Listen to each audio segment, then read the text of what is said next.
Unha presa de terra. Este libro comeza cando se atopa morta a unha muller no ascensor do seu edificio. Esta muller chamábase Lourdes.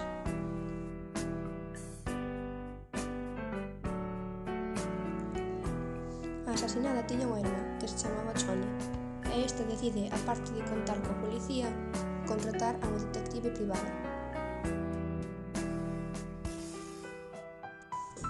E neste caso, decide acudir a unha amiga súa da infancia que se chamaba Ana, a cal decide aceptar debido ás circunstancias e a que era un favor que lle pedía Choni.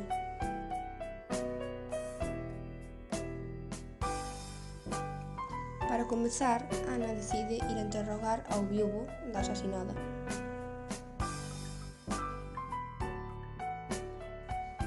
Os cales non tardan moito en facerse bos amigos.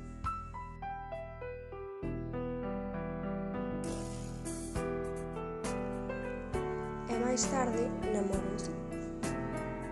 Pero aparte deste amor, Ana ten que resolver o caso.